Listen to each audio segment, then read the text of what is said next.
Hello, my friend. The world of magic, filled with legends and ancient tales, is opening its gates once again. Tonight, in the Gryffindor dormitory by the crackling fireplace, I will share another story with my friends. Join us, for the magic is about to come alive. It was a quiet evening at number 12, Grimold Place. The fire burned low in the hearth, casting long shadows across the worn portraits and the silver-framed photographs on the mantel. Harry Potter sat in his study, the faint scratching of quill on parchment, the only sound.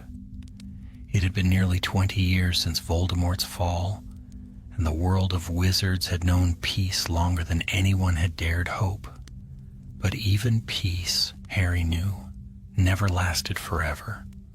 The letter before him was short, written in the sharp, decisive hand of Kingsley Shacklebolt, now chief warlock of the Wizengamot. Unexplained disturbances reported in Yorkshire, graves unearthed. Request immediate Auror investigation. Harry leaned back in his chair, his green eyes flickering toward the firelight. Graves unearthed. That wasn't an ordinary dark curse or a misfired spell gone wrong. This sounded older, fouler, something that stirred unease in his bones. He stood, his cloak brushing against the chair as he crossed the room. On the wall hung the framed insignia of the Auror office, a golden eye encircled by a wand and flame. Beneath it a photograph moved gently. The current team of Aurors, smiling and waving at the camera. There was Ron Weasley, his oldest friend, now deputy head Auror, still broad-shouldered and red-haired, but with the settled air of a man who had seen too much. Beside him stood Nymphadora Tonks's niece, a sharp-eyed young witch named Lyra Lupin, barely 20 and already one of the department's best trackers. And finally, Kingsley's protege, a tall wizard named Darius Flint. Clever, ambitious, but with an edge Harry never fully trusted. Harry tapped the frame. "Looks like we're going north again," he murmured. The next morning, the four of them stood outside a wind-swept graveyard in the Yorkshire moors. The air was cold and thin, smelling faintly of peat and frost. The locals had reported hearing whispers after sunset and seeing shadows move where none should. Ron tightened his cloak against the wind. "I don't like it. Feels like the start of one of Hagrid's bedtime stories." Harry smiled faintly. Hagrid's stories had friendlier endings. They moved among the gravestones, wands drawn, eyes sharp.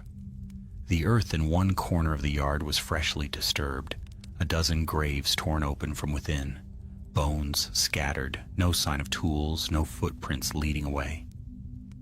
Lyra crouched, brushing the soil with gloved fingers. They weren't dug up, they clawed their way out. Harry's heart sank. Inferi? Darius shook his head. Inferi rot slower than this. These look like they've been dead for weeks, maybe months. He raised his wand and murmured a detection spell. A faint green shimmer spread across the graves, forming runic patterns Harry hadn't seen in years. Old magic. Very old. Harry bent closer. The sigils were not of known dark arts. They were older, resembling the runes used in the first age of wandcraft. He had seen something like them once, in the restricted section of the Hogwarts library, in a book about necromantia, the forbidden study of summoning souls. "Someone's raising the dead," Harry said quietly. "But not like Voldemort did. This is different." They followed the trail of magic out of the graveyard into the fog-wrapped hills. The moors stretched endlessly, broken only by twisted trees and the sound of distant crows. As the last light faded, they reached the ruins of an ancient manor, Its towers fallen, its gates rusted through. A faded crest still hung above the archway, a coiled serpent entwined with a dagger. Ron stepped forward, squinting. "I know that mark. It's from one of the old pure-blood families, isn't it?" Harry nodded grimly. "The Gaunts." The air seemed to grow colder at the name. The Gaunt family, Voldemort's bloodline, had vanished after the war. Their last known heir, Morphin, had died in Azkaban decades ago. But as Harry's wand light swept over the stones, he saw that the ruins were not as empty as they seemed. Figures moved between the walls, pale shapes that glowed faintly in the darkness. The Aurors drew their wands as the first figure stepped into the light. It was a young woman, her skin gray as ash, her eyes hollow but alert. She wore the robes of a witch long dead, the mark of the ministry faintly visible on her sleeve. Lyra gasped. "That's Meredith Vale. She disappeared 3 years ago." The woman spoke, her voice low and distant, like wind across a grave. "You should not have come." "Who did this to you?" Harry demanded. Her gaze flicked upward toward the highest tower where the stones still stood. "He is coming," she whispered. "The blood of the serpent, the master of graves."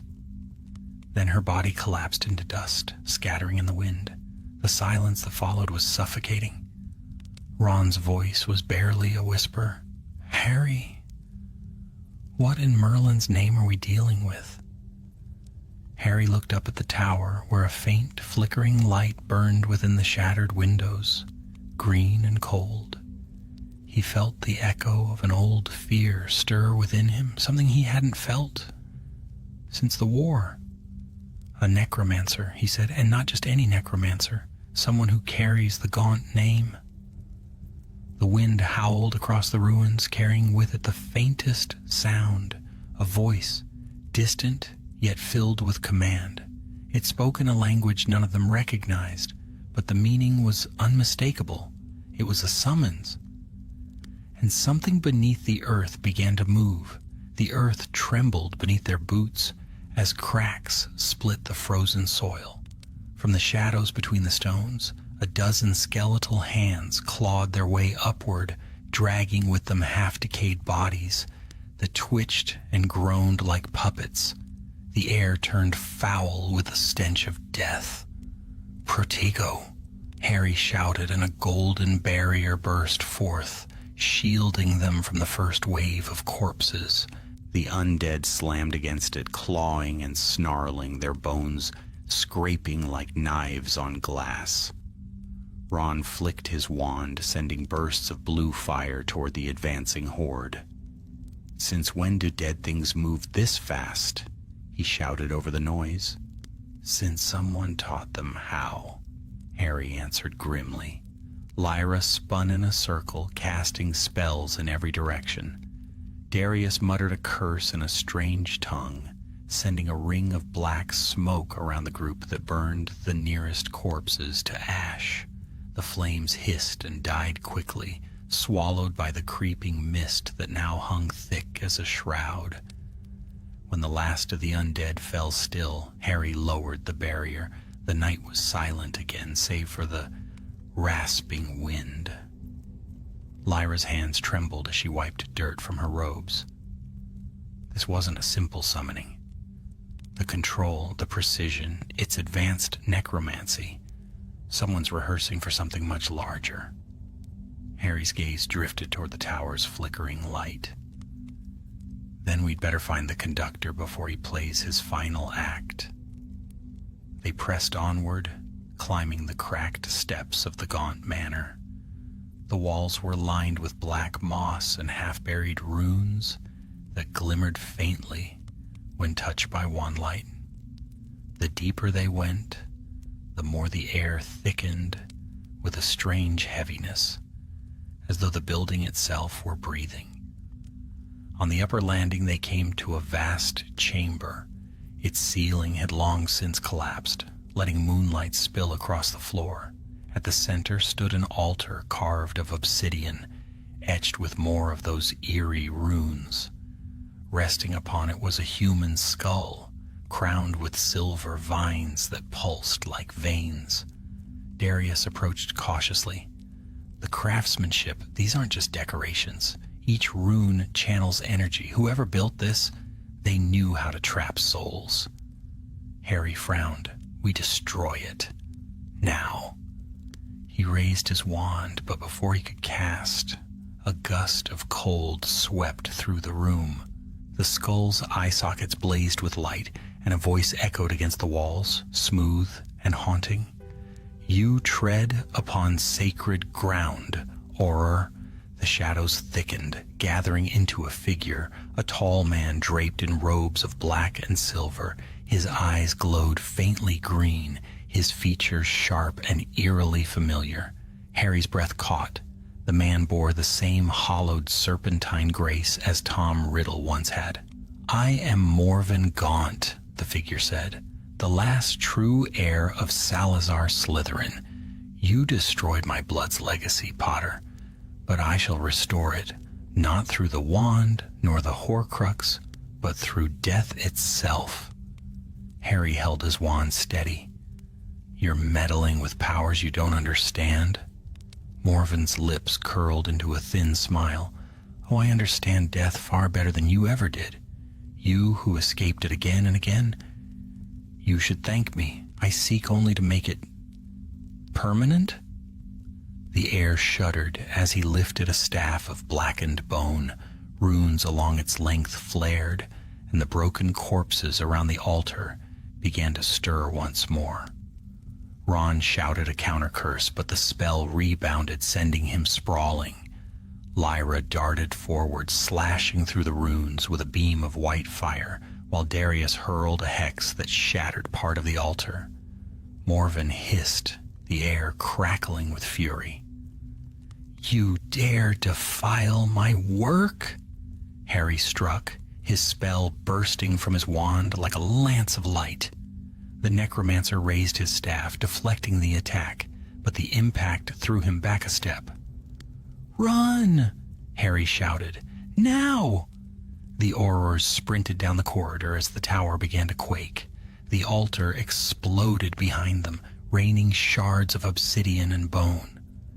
They burst into the open air just as the roof collapsed with a thunderous roar. For a moment the night was still. Then from within the rubble, a column of sickly green fire erupted toward the sky. Ron caught his breath, staring at the light. Tell me we finished him. Harry shook his head. No, that wasn't an end. It was a beginning. They camped that night near the edge of the moor, hidden beneath a concealment charm. Lyra brewed a potion to steady their nerves, though her hands still shook. I've read about necromancers, she said quietly. Most were charlatans, pretenders dabbling in half-lost rituals. But this was something else. He wasn't drawing power from the dead, he was binding it. Binding it to what? Ron asked. Harry gazed toward the ruined tower, where the green fire still flickered faintly in the distance. To himself? He turned the thought over and over in his mind, long after the others had fallen asleep. The way Morven spoke of death. It wasn't simple ambition. It was devotion, almost reverence. Voldemort had feared death. Morven seemed to worship it. The next morning they sent word to the Ministry. Kingsley ordered full containment of the region, but Harry knew that would not be enough. The dark arts that bound the dead ignored boundaries. 3 nights later, reports began flooding in. Graves disturbed across northern England, corpses walking through villages, not attacking but searching, whispering a single name. Gaunt. The Ministry was in uproar. Rumors spread through Diagon Alley, and fear seeped into every corner of the wizarding world once more. When Harry entered the Auror office, the air buzzed with tension. Maps were pinned across the walls, each marked with sites of disturbance. Ron was already there, brow furrowed over a file. "Every location forms a circle," he said, "and at the center, there's nothing but open land. A perfect ring. He's preparing a ritual." Harry studied the map.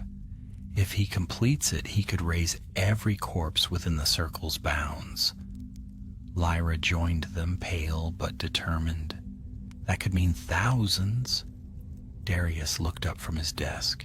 "Then we'll have to stop him before the circle closes. I'll take a squad north." Harry shook his head.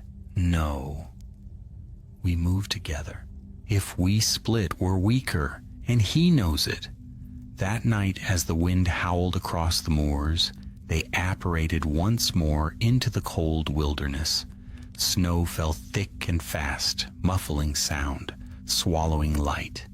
Ahead, beyond the ridge, they saw it, the center of the ritual, a black monolith carved with endless runes, each glowing with faint green fire.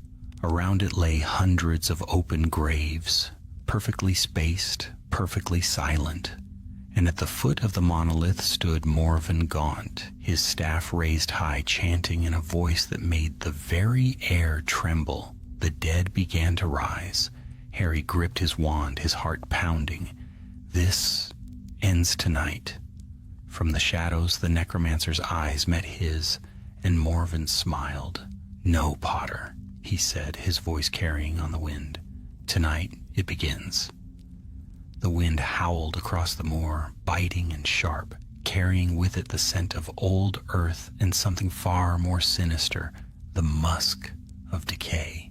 The Aurors moved cautiously through the fog, their boots sinking into the soft ground as the snow fell thicker, heavy and wet. The monolith ahead pulsed like a beating heart, each rune along its surface glowing brighter, its light flashing across the twisted landscape like the breath of a storm. Morven Gaunt stood before it, robes swirling in the wind, his voice a low, rhythmic chant in a language lost to the living. The syllables rolled like thunder, deep and powerful. Around him, the open graves began to stir, their contents shifting, bones scraping against frozen soil. Harry raised his wand. Circle formation, shields up. At once, the Aurors spread out, wands at the ready. Blue light flared as protective charms wove around them, forming a shimmering dome against the oncoming tide of death. From the graves rose the fallen, men, women, even creatures of the forest. Some wore the remnants of wizarding robes, others the tattered armor of ages past. Their eyes burned with ghostly light, their faces empty of thought. Lyra's voice was steady but taut. "If he completes the chant, he'll bind them all to his will. Then we break his focus," Harry said. "Now!" He flicked his wand and a burst of scarlet flame shot toward the monolith. The spell struck the base, exploding in a shower of sparks. Morven staggered but did not falter. The runes only flared brighter. The ground cracked, releasing a wave of force that hurled Harry backward into the snow. Ron lunged forward, dragging him to his feet. He's drawing power from the land itself, from everything buried here. Lyra fired another volley of light, her spells carving through the dead that advanced upon them. Darius joined in, his wand movements sharp and precise, sending searing arcs of lightning that cut through the air. Still, the dead came on, relentless, unstoppable. Morven raised his staff high, and the air split with a sound like 1,000 whispering voices. The corpses halted mid-step, then turned their heads toward the Aurors as one. "Harry Potter," the necromancer called, his voice echoing across the field. "You, of all men, should honor the dead. You have spoken with them, seen them, yet here you are, defiling their peace." Harry steadied his wand. You're not honoring them, Gaunt. You're enslaving them. Morven's smile was cold. Enslaving? No, I offer them return. I offer them purpose. Even your godfather would have understood that. The words struck like a blade. Harry's breath caught, fury igniting within him. He stepped forward, his voice sharp as the wind. You know nothing of him. Morven tilted his head, eyes glinting. Don't I? I've walked the boundary between life and death, Potter. I've heard their whispers. Do you not wish to see them again? Your parents? Lupin? The boy you could not save? The words slithered into Harry's mind, curling around memories buried deep. He saw for the briefest heartbeat the faces of the dead, smiling, waiting. Then he blinked, and they were gone. Your tricks won't work, he growled. Then let the dead decide, Morven said softly. He lowered his staff. Rise, Mother. The ground split open before him, and from the shattered earth crawled a figure, a woman in tattered black robes, her face pale, her hair long and dark. Her eyes were hollow, yet she gazed at Morven with something almost human. Ron whispered, Merlin, help us. She's one of them, Lyra breathed. But she looks alive. Morven's gaze softened. My mother died by the ministry's hand, accused of madness. They called her a danger because she carried my father's blood. But I found her. I brought her back. The woman reached for him, fingers trembling. My son, she whispered. For a fleeting moment, even Harry hesitated. The sight of them, mother and child bound by death, was heartbreaking in its terrible beauty. But the spell holding her was unnatural, and Harry could feel it pulsing with dark power. You didn't bring her back, he said. You trapped her. Morven's face hardened. You'd call it a curse. I call it mercy. Death is a cage, Potter. I have the key. Then he raised his staff once more. The runes across the monolith blazed with new fury, and the earth convulsed. The dead surged forward again, faster now, driven by a will not their own. Harry met Ron's eyes. We can't overpower him, not while he's drawing from that monolith. Then we break it, Ron said grimly. Lyra nodded. I can disrupt the binding runes, but I'll need time. Harry turned to her. Do it. We'll cover you. As Lyra sprinted toward the monolith, Darius followed, wand raised. They darted between the oncoming corpses, their spells burning through the darkness. Harry and Ron stood their ground, casting in tandem, their magic weaving together, flame and light, force and shield. Lyra reached the base of the monolith and pressed her hand to the stone. Ancient symbols glowed beneath her touch. She began to trace counter runes in the air, whispering under her breath. The wind whipped her hair across her face, but she did not stop. Morven saw her and roared, the sound like a storm breaking. You dare defile my work? He thrust out his hand and black fire shot toward her. Darius lunged, taking the hit full on. The blast hurled him backward, smoke curling from his robes. Lyra screamed, but he managed to gasp out, "Finish it!" before collapsing into the snow. Harry's heart clenched. Darius! But Lyra didn't hesitate. With a cry, she slammed her wand against the runes. The light erupted in a cascade of sparks, and then, all at once, the monolith cracked. A shock wave tore through the moor. The undead froze, their eyes flickering out. The wind died, and silence fell. Morven staggered, his staff dimming. No, you can't. Harry advanced, wand raised. It's over, Gaunt. But Morven only laughed, hollow and bitter. Over? No, Potter. You've only freed what you cannot destroy. The cracked monolith shuddered, and from within its broken core, something vast and dark began to stir. A shadow spilled out, rising high above them, a form without shape, but filled with eyes and whispers. The necromancer fell to his knees, blood on his lips as the shadow wrapped around him. "It was never about me," Morven gasped. "It was about him." The voice that followed was not his own. It was older, deeper, a voice that spoke of graves and endings. "Who wakes me from my sleep?" The Aurors stood frozen, staring up at the impossible thing that had once been sealed beneath the stone.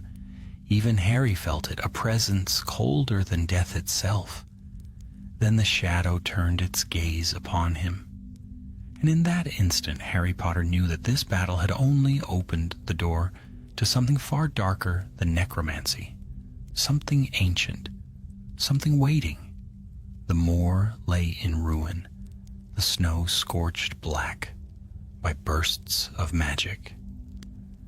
The air was thick with the residue of spells, smoke, ashes, and the faint shimmer of runes torn apart. Yet amid that chaos stood the monolith, cracked but not broken, and from its wounded heart the shadow continued to rise.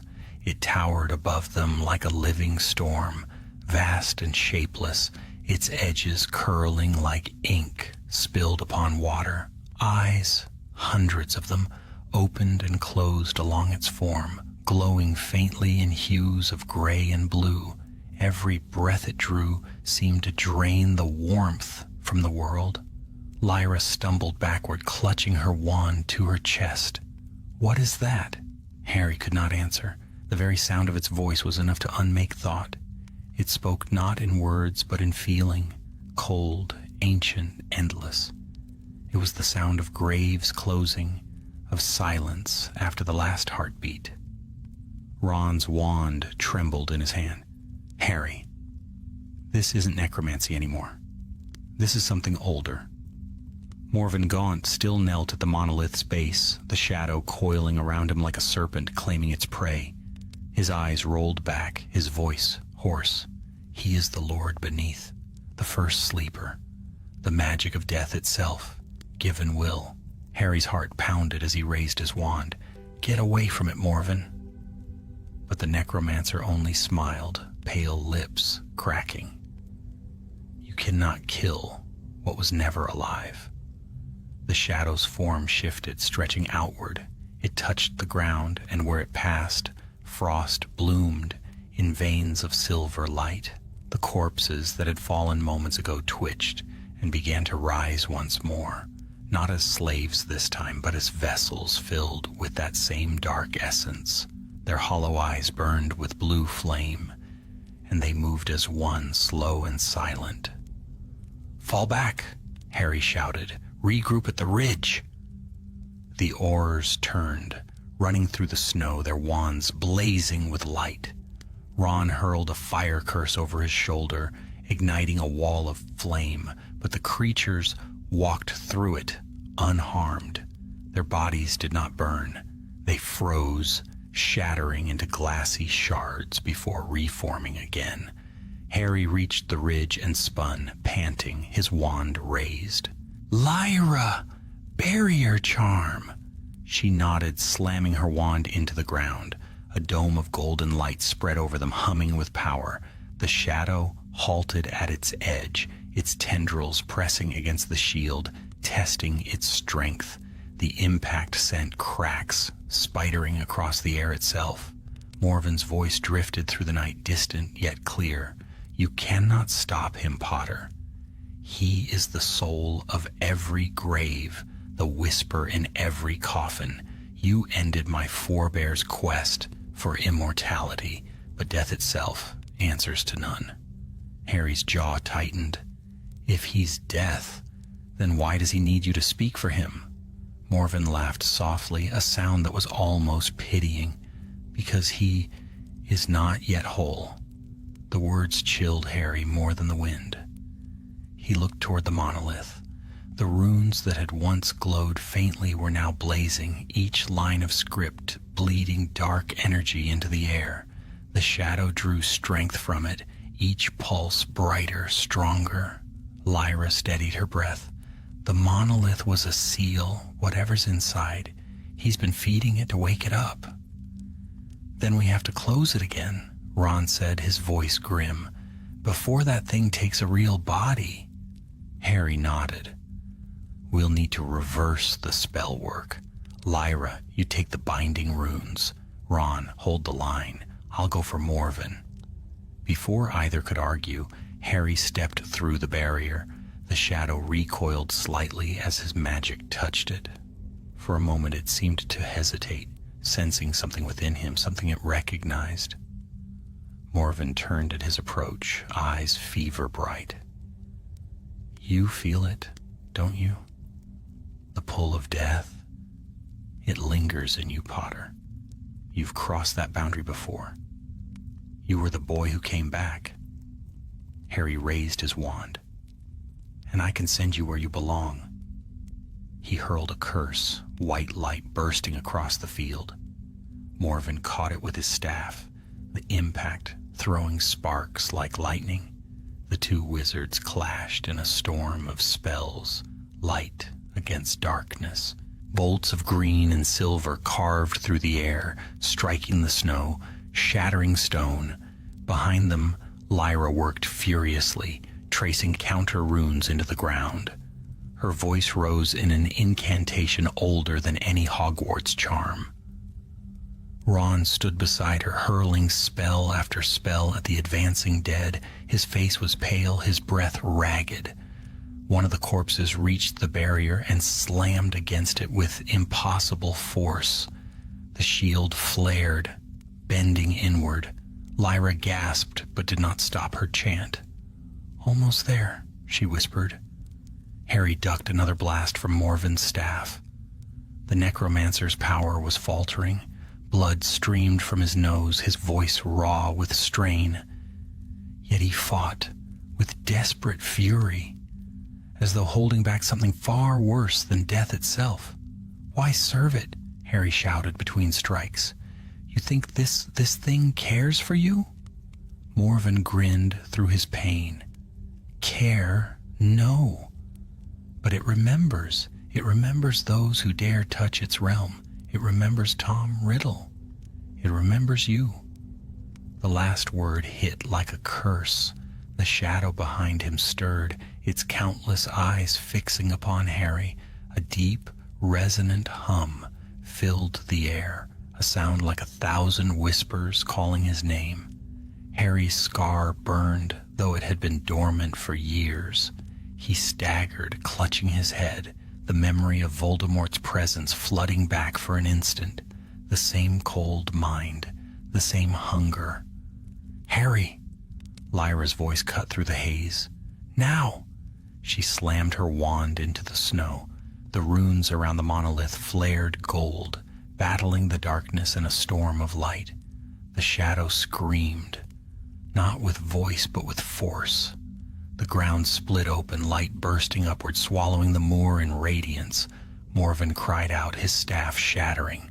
No, you'll tear him apart.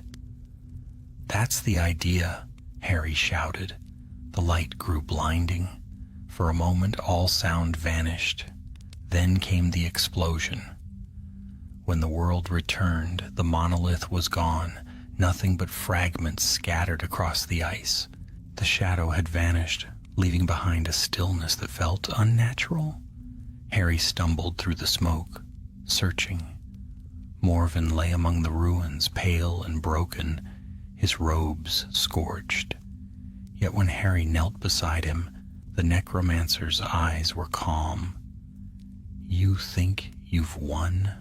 Morven whispered, but he is bound to you now. The gate you closed, he will find another. Harry said nothing. There was nothing left to say. Morven's chest rose once, twice, and then he was still. Lyra and Ron approached, exhausted but alive. The night was quiet again. The cold wind blew softly across the moor, carrying only the faint whisper of falling snow. Ron broke the silence first. Tell me that was the end of it? Harry looked at the sky, where no trace of green light remained. It's never really the end, is it? They stood there for a long time, the ruins of the gaunt legacy, buried once more beneath the snow. But as Harry turned away, he felt something, a faint pulse, deep beneath the ground. Not the rhythm of a heart, something older, something waiting. And far away in the catacombs beneath the ministry itself, a single rune carved into the oldest wall began to glow faintly green. The storm that had raged across the moors finally broke with the dawn. Pale sunlight stretched across the frost-bitten hills, gilding the shattered ruins with a strange, hollow beauty. The world was quiet now, too quiet. The Aurors moved through the debris in silence, their breath forming clouds in the morning air. Harry's cloak was torn, his wand arm trembling from exhaustion, but his mind refused to rest. The battle was over, yes, but his thoughts circled back to Morven's last words like a curse that would not fade. He is bound to you now. Bound. The word echoed through him as he surveyed the remnants of the monolith. The fragments pulsed faintly as if something beneath them still breathed. He knelt, brushing away snow, to reveal one of the ancient runes, half broken yet faintly warm. Still active, he muttered. Ron crouched beside him, eyes wary. You think he's coming back? Harry didn't answer. He stood slowly, glancing toward the far horizon. Whatever Morven unleashed, it wasn't destroyed. It was driven back, banished maybe, but not gone. Lyra joined them, her face pale beneath her dark hair. If he's truly death-given form, how do you destroy something that isn't alive? Harry turned toward her. You don't. You contain it. Or you seal it away again. She hesitated. Then we'll need to know how it was sealed the first time. Harry nodded grimly, which means we need the Ministry archives. The deep ones. They apparated to London that afternoon, leaving behind the cold whisper of the northern winds. The Ministry of Magic loomed like a fortress beneath the city, its golden hallways alive with the rush of voices and footsteps. But the moment Harry stepped through the atrium, conversation died away. Dozens of eyes turned to him, their savior of old, now the bearer of yet another dark tale. Kingsley Shacklebolt met them in the Department of Mysteries. His expression was grave, the lines on his face deeper than Harry remembered. We've heard what happened. Half the department felt the magical surge. It rippled all the way down to the archives. He led them into a dim chamber filled with towering shelves, each lined with scrolls bound in black ribbon. The air was thick with the scent of dust and ink, centuries of hidden knowledge. The Gaunt's dealings with necromancy go back further than Voldemort, Kingsley said, pulling a scroll from the shelf. Old blood? Old magic? But this...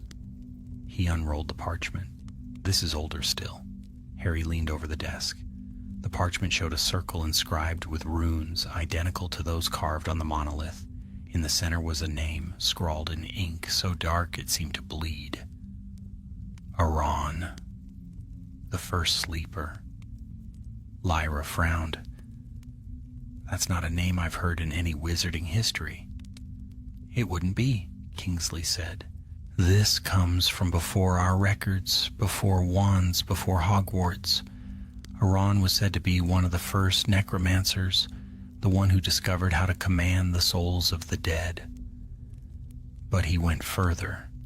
He tried to separate his spirit from his mortal body.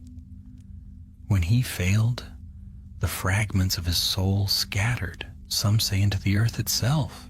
Harry's gaze darkened, and Morven woke one of them. Kingsley nodded slowly. Perhaps not a full awakening, but enough to stir the remnants. Whatever he found beneath that moor, it wasn't meant for mortal hands. Ron sighed heavily, rubbing a hand through his hair. So we're back to sealing things that can't be killed. Brilliant. Lyra's eyes remained fixed on the scroll. How was it done before? There's mention of an artifact, Kingsley said. Something called the Crown of Veils, supposedly forged to bridge life and death. It was last held by the founders of Hogwarts, Helga Hufflepuff, if the stories are true. But it disappeared long before the school's founding was complete. Harry straightened, a faint spark of determination in his tired eyes. Then that's what we're looking for. Kingsley studied him quietly. Harry, this isn't like chasing Death Eaters. This is ancient magic. It might not want to be found. Neither did the Horcruxes, Harry replied softly, but we found them. The older wizard said nothing more. He simply nodded, his expression heavy with concern. Then go carefully, my friend. The crown's last trace was said to be in the catacombs beneath Hogwarts. The journey north was long and silent.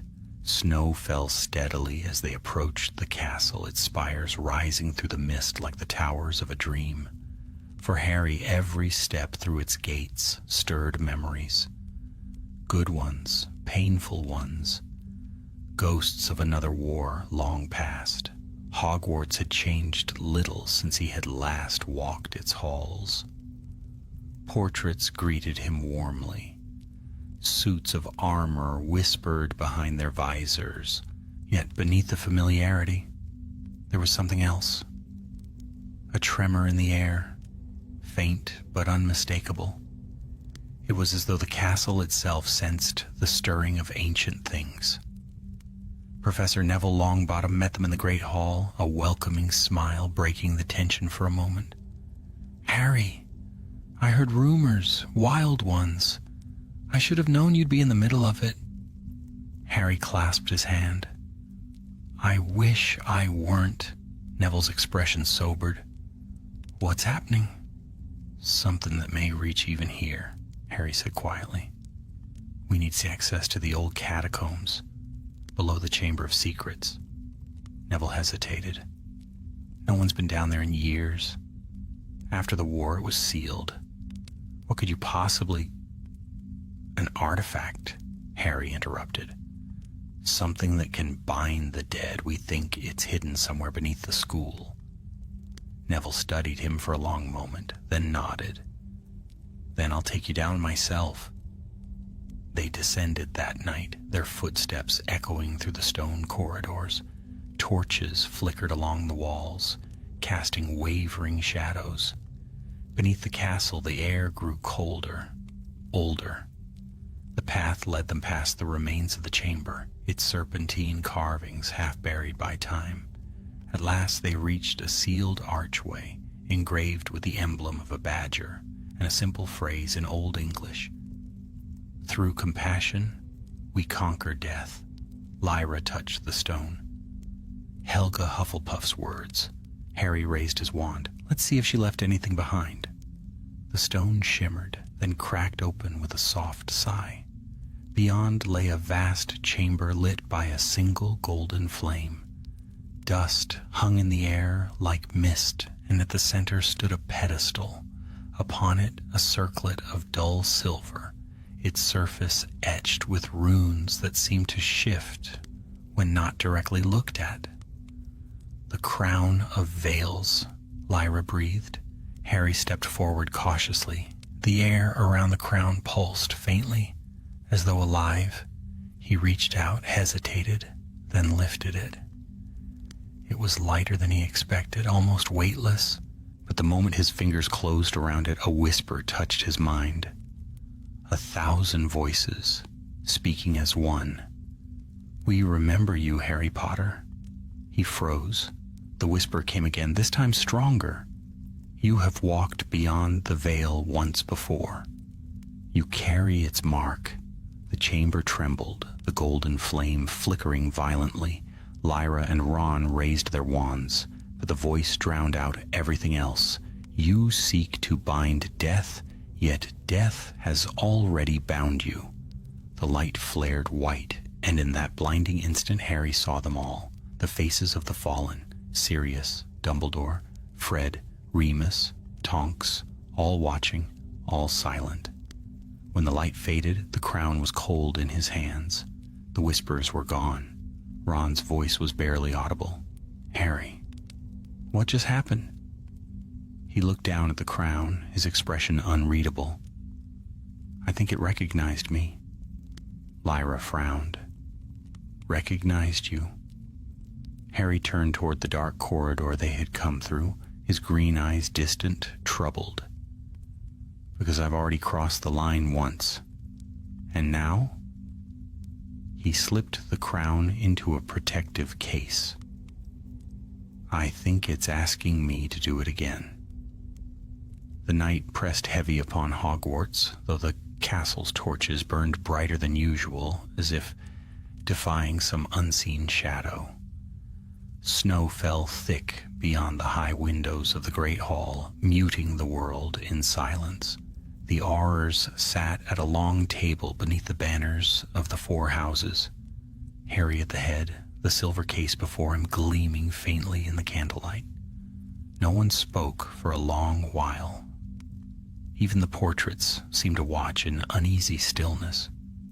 Finally, Ron broke the silence. So that's it then. We found the crown of veils.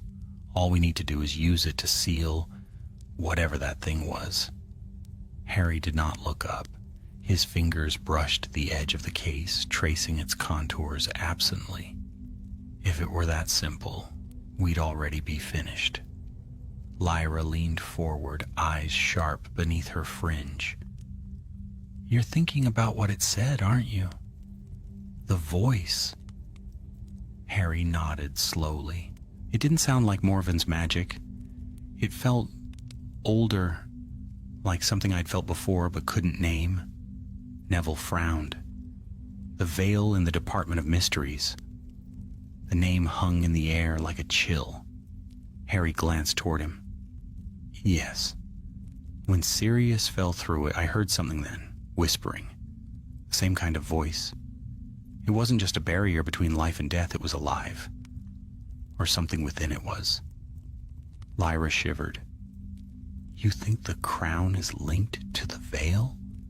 It must be, Harry said. Helga Hufflepuff was said to have crafted it to bind death through compassion. What if the veil and the crown are 2 halves of the same magic, one to separate, the other to seal? Neville exhaled, sitting back heavily. If that's true, then you're talking about the oldest kind of magic there is, the kind even the Founders feared to wield. Ron's brow furrowed. All right, suppose you're right. What's next? We've got the crown. We go back to that moor, find the spot, and close it for good. Lyra shook her head. We can't. The runes were shattered. That place is unstable now. We'd only wake it again. Harry stood, pacing slowly along the length of the hall. The candlelight caught the faint silver scar on his brow, the mark that once burned with another's will. If the monolith was a fragment of Aron's prison, he said, then there are others. Morven said he wasn't trying to summon but to restore. That means the soul, or whatever's left of it, is scattered. Neville's eyes darkened. You think there are more fragments buried across Britain? Harry turned to him. Not just Britain. The Gaunts had roots that stretched across Europe, ancient bloodlines. If they were guarding the remnants, others might have been doing the same. Ron sighed. Wonderful. So we're not hunting one ghostly monstrosity. We're hunting pieces of one. Harry stopped pacing. Which is why we can't let the crown out of our sight. If Aaron's essence is drawn to it, then we hold both the weapon and the bait. The torches flickered, their flames bending as though stirred by a breath that did not belong to any living creature. Lyra's wand hand twitched. Did anyone else feel that? Neville drew his wand. The castle wards are intact. Nothing can get in without my knowing. But even as he said it, the air at the far end of the hall darkened. A shape moved between the pillars, soft, indistinct, like mist gathering form. It slid forward, silent and deliberate. "Shields," Harry barked. They raised their wands in unison, forming a barrier of golden light. The shadow halted at the edge of the glow, and for an instant it almost seemed to flicker into a human outline, tall, robed, with eyes of cold blue fire. A voice whispered from the dark, "You cannot bind what you carry within." Harry froze. "Morven?" But the voice laughed, dry and hollow. He served his purpose. Now his body is dust, and his soul, mine. The barrier trembled.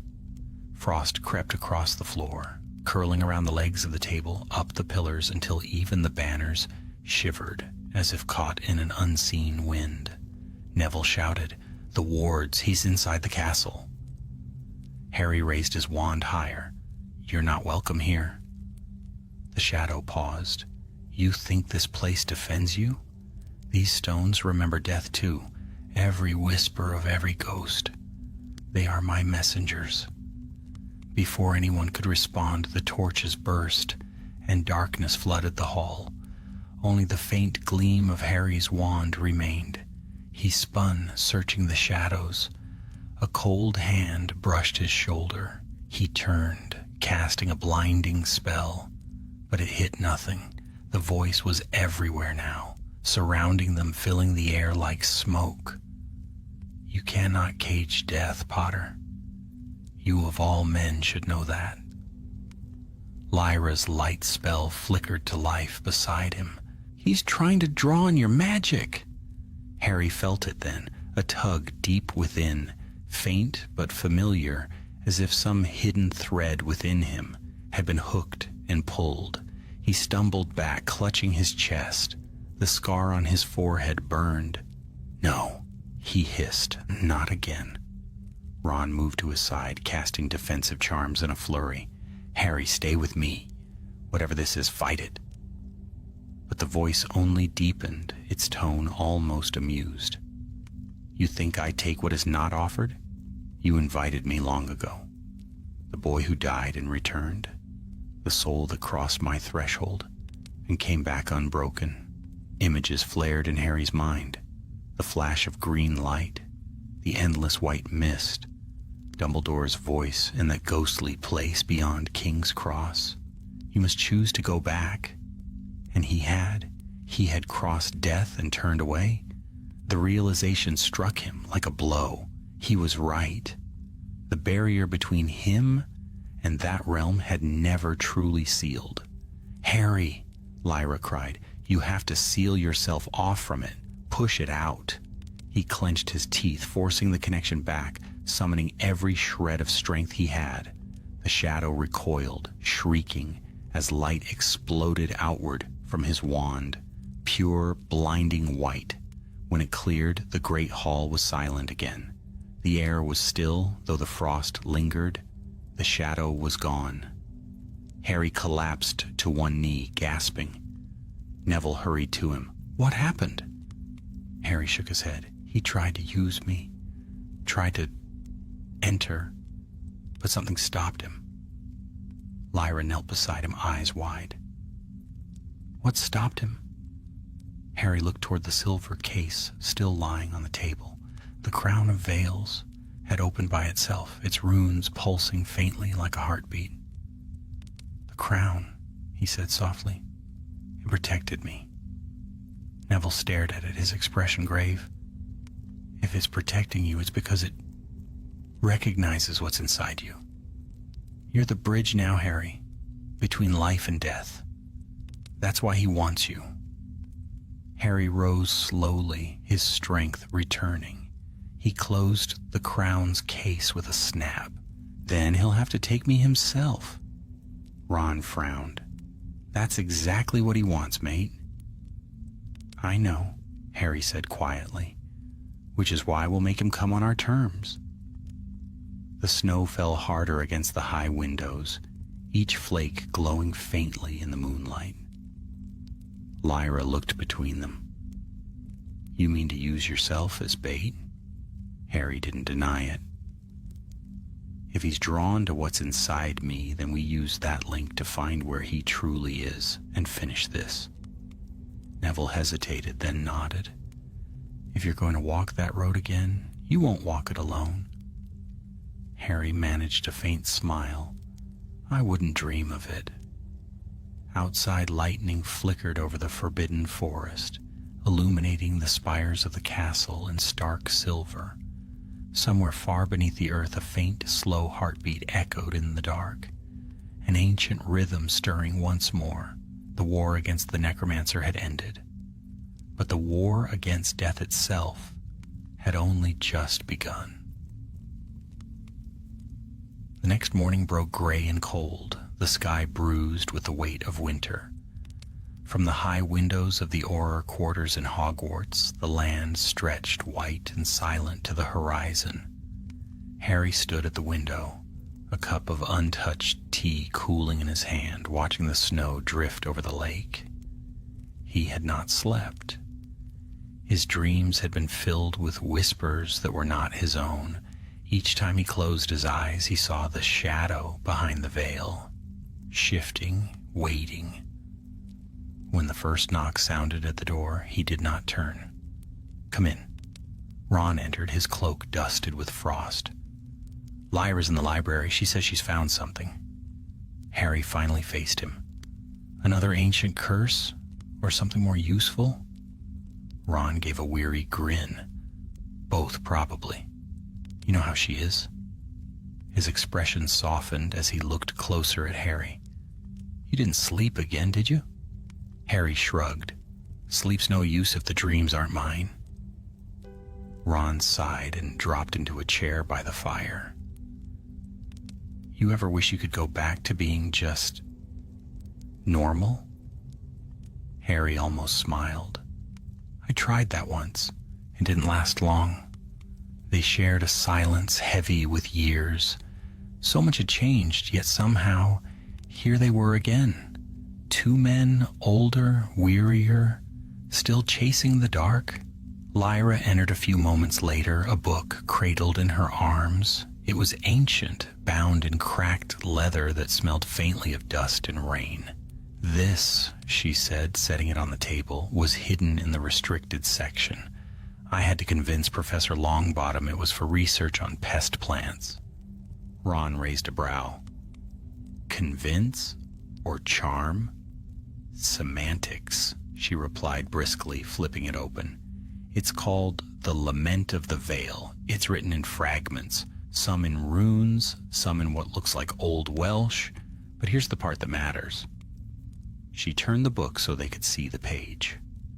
A drawing filled the parchment, a crown like the one in their possession, and beneath it an inscription that wound in curling script. "He who wears the veil shall see both worlds, but belong to neither." Harry frowned. "That sounds like a warning." "It is," Lyra said. "The text says, the crown was never meant to bind the dead. It was meant to bind the wearer. Whoever dons it becomes a bridge between life and death, holding the two realms apart. As long as the bearer lives, the veil remains sealed.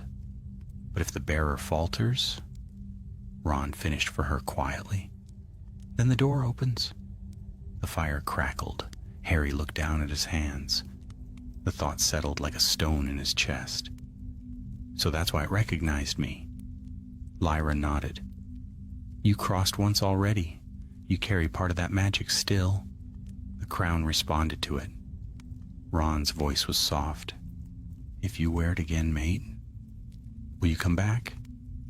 Harry met his eyes. "I don't know. But if that thing takes full form, no one will." He lifted the crowned case from the table. The silver circlet within glimmered faintly in the light, its runes shifting like living script. It seemed to breathe in his hands, as though aware of the choice before him, Before he could speak again, the castle itself groaned. The sound rolled through the stones like thunder. Dust fell from the rafters. Lyra spun toward the window. The wards! A pulse of black light rippled across the grounds, spreading from the edge of the forbidden forest. It climbed the castle walls like a wave of ink, shattering every defensive charm it touched. Ron's wand was in his hand at once. He's back. Harry fastened the case shut. To the forest, now. They raced through the halls, their boots echoing off the stone. Ghosts drifted from portraits, whispering warnings, their translucent forms flickering like candlelight. When they burst through the great oak doors, the wind struck them hard, carrying a low hum that made the air itself vibrate. The forest loomed ahead, its trees black against the snow. Within its depths, a strange light pulsed, green and silver like moonlight reflected on water. Lyra's eyes narrowed. That's not natural magic. No, Harry said, it's calling. They pushed into the trees, their wands casting pale light. The deeper they went, the louder the hum grew until it seemed to echo from the ground beneath their feet. The snow was disturbed here, circles carved into it, runes etched with a precision that spoke of ancient ritual. At the center stood a stone obelisk, half buried in ice. Around it, black mist swirled like smoke. Ron grimaced. Another one of those cursed monoliths? Lyra stepped closer, scanning it with her wand. No, this one's different. It's a mirror. The runes are reversed. They reflect inward, not outward. Harry approached. His scar began to throb faintly, not with pain, but with pressure, as if something within the stone recognized him. The mist parted. For an instant, he saw a reflection in the obelisk's surface, not his own, but a version of himself, pale as ash. Eyes hollow, the crown already upon his brow. He staggered back. He's trying to pull me through. The air shimmered, and a shape emerged from the mist, tall, cloaked, eyes burning like blue fire. The same voice that had haunted the great hall filled the clearing. You cannot run from what you are, Potter. The figure stepped forward, its form flickering between solid and spectral. You were chosen the moment you defied me. Death has no master, but it does have balance, and you broke it. Harry's wand was steady now. If you're death, then why do you fear me? The creature's expression shifted, almost human. Because you are the wound I cannot close. Then it struck. The clearing erupted in light and shadow. Spells collided mid-air, bursting like lightning. Ron hurled curses into the dark while Lyra traced counter runes, her wand moving in arcs of silver. Harry met the figure's power head-on, their magic clashing in waves that shook the trees. The creature's voice roared above the chaos. You wear my mark, Potter. Every time you draw a breath, you steal from me. Harry's reply was a wordless shout as he thrust his wand forward, golden light streaming from it. The creature reeled, its form flickering. Lyra, he called, the crown, now! She pulled it from its case and tossed it to him. He caught it one-handed, the silver burning cold against his skin. For a heartbeat, he hesitated. Then he placed it upon his head. The world went silent. The forest, the battle, even the cold, all vanished. He stood in a gray expanse of mist, endless and still. Shadows drifted like memories through fog. A soft voice spoke beside him. Harry! He turned, and there was Dumbledore, calm and kind as ever. You've walked far enough to know, my boy. This is the threshold once more. You cannot linger here. Harry's throat tightened. If I leave it open, he comes through. If I close it, I stay. Dumbledore's eyes were sad but steady. Then you must decide which world needs you more. Harry closed his eyes. The whispers rose again, the dead, countless and patient. He felt their peace, their longing to remain undisturbed, and beyond them the faint cry of the living, fragile and bright.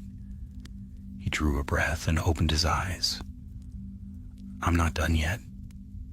The mist erupted in light. The shadow screamed as it was dragged backward, its form breaking apart into shards of darkness. The obelisk cracked, spilling blinding gold into the clearing.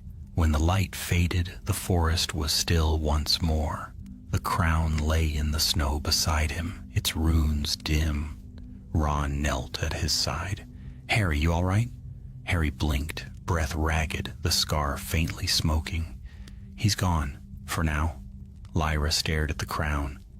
You sealed him? Harry nodded weakly. I sealed myself from him. The bridge is closed. Ron gave a short laugh of relief. Then let's hope it stays that way. But far beneath the forest, deep where no light reached, the faintest echo stirred, a whisper of the voice that had haunted them. Death waits, Harry Potter. Death waits for all. Days passed in uneasy quiet. The snow had melted from the castle roofs, and yet a strange chill lingered in the halls of Hogwarts, as if the stones themselves remembered the shadow that had crossed their grounds. Life returned, but not peace. Students whispered about lights in the forbidden forest, of cold drafts sweeping through locked corridors, of mirrors that breathed frost when no one was near. The castle, alive as always, seemed to brood in silence. Harry remained in his quarters, the crown of veils resting on the desk before him, beneath a veil of protective charms. Its surface had dulled since the battle, but faint traces of runes still pulsed, like dying embers, as though the relic slept lightly, waiting. He had taken to studying the old manuscripts Lyra had found. The pages spoke of the crown's first bearer, a nameless witch said to have sealed away a god of death in the earliest age of magic. She was remembered only as the keeper of the gate. Her fate had never been recorded. Perhaps, Harry thought, because she had never returned. A knock drew him from his thoughts. Lyra entered quietly, a roll of parchment clutched in her hands. She looked pale, the dark circles beneath her eyes, proof that she too had slept little since that night. I've been tracking the magical disturbances, she said without preamble. The ones that flared when you sealed him. Harry glanced up. There are more? Lyra nodded, spreading the parchment across the desk. It was a map of Britain marked with faint lines of golden ink that spider-webbed across the countryside. At several points, the light shimmered brighter, runes pulsing faintly. These are ley lines, she explained. Channels of magical energy that run through the earth. But look here. She tapped a point near the Scottish Highlands. This one flared the same night as the battle, and 2 days ago, another one. Here in Wales. Harry frowned. You think he's spreading? Not him, she said quietly. The remnants of his power. When you sealed the crown, you didn't destroy him. You fragmented him. The essence of Aurors is scattering through the ley network, sinking into the old places where magic sleeps. Harry straightened, the familiar weight of duty settling over him. Then we find them before they wake again. Lyra hesitated. It's not that simple. The crown might draw him back together if it's near one of those sites, but it would also draw you into the same current. He gave a small, grim smile. Then I suppose I'll have to be careful not to get lost. Before she could answer, the door opened again and Ron strode in, snow still clinging to his cloak. We've got a problem, he said without greeting. 2 Aurors went missing last night, Gowan and Reed. They were investigating disturbances near an old fortress in Northumberland. Harry's heart sank. The North again? Ron nodded. Their Patronuses never returned.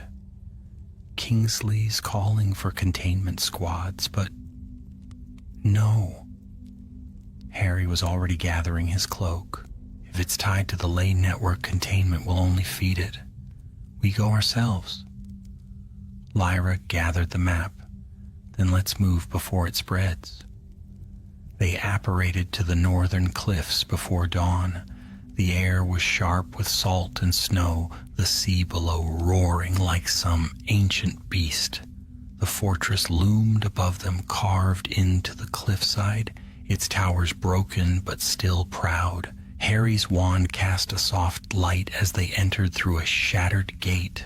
The air inside was heavy, thick with the scent of damp stone and old magic. This place feels wrong, Ron muttered, like Azkaban but older. Lyra's eyes flicked to the walls where faint carvings twisted beneath the grime. These aren't wizard runes, they're druidic. This place was built before the Ministry even existed. They moved deeper into the fortress. The corridors narrowed, leading them downward into the dark. With every step, the light from their wands dimmed, as though the very air devoured it. At last they reached a wide chamber whose ceiling arched high above, supported by blackened pillars. In the center lay a pool of still water, its surface smooth as glass.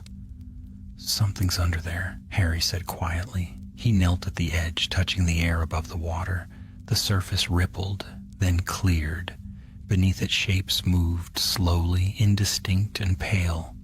Bodies, dozens of them suspended beneath the surface like moths trapped in amber. Lyra gasped softly.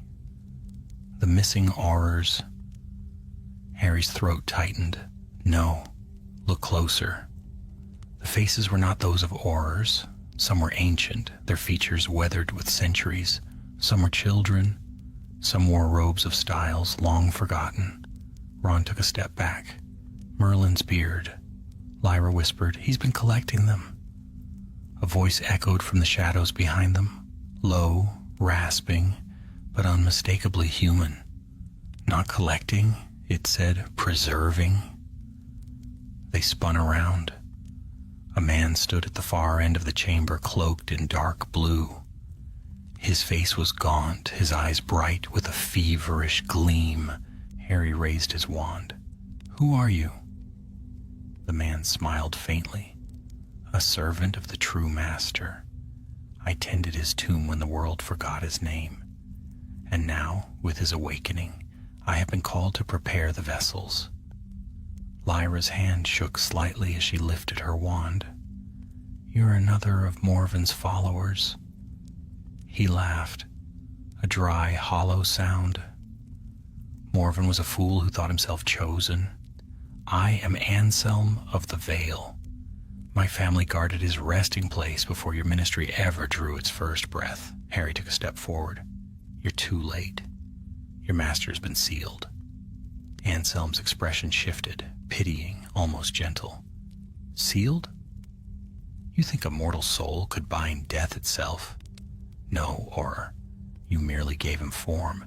He needed a bridge, and you gave him one." Harry's grip on his wand tightened. "You mean me?" Anselm spread his arms, eyes alight. "Who better than the one who walked both worlds and returned? Even now, his fragments seek you. You feel it, don't you? The pulse beneath your skin." The words sank into Harry like cold iron. The faint ache in his scar, the restless whisper in the back of his mind. It had never truly left. Ron muttered, "Enough of this," and sent a stunner across the room. It hit nothing. Anselm dissolved into mist, his laughter echoing around the chamber. The pool beneath them began to churn. The bodies stirred, eyes flickering open, empty, glowing blue. "Move," Harry shouted. They turned and ran as the water exploded behind them, corpses rising from the pool, dripping and silent. Their steps were soundless, their hands reaching. Spells flashed through the dark, but the dead pressed forward, relentless. Harry threw a blast of light that shattered the nearest ones into fragments of frost. Ron hurled a curse that cracked the ceiling. Stones fell, blocking the passage behind them. They emerged into the gray dawn, breath ragged, snow stinging their faces. The fortress groaned as if alive, the sea crashing violently below. Lyra turned to Harry. "That man, Anselm, he said the fragments are drawn to you. If he's right..." Harry stared out at the churning sea, the horizon lost to mist. "Then we don't have much time." The wind howled across the cliffs, carrying with it a sound too faint to be the waves alone. A whisper, deep and distant. "The bridge cannot stand forever." Harry looked down at his hands, feeling the faint pulse beneath his skin, the same rhythm that had once echoed from the monolith.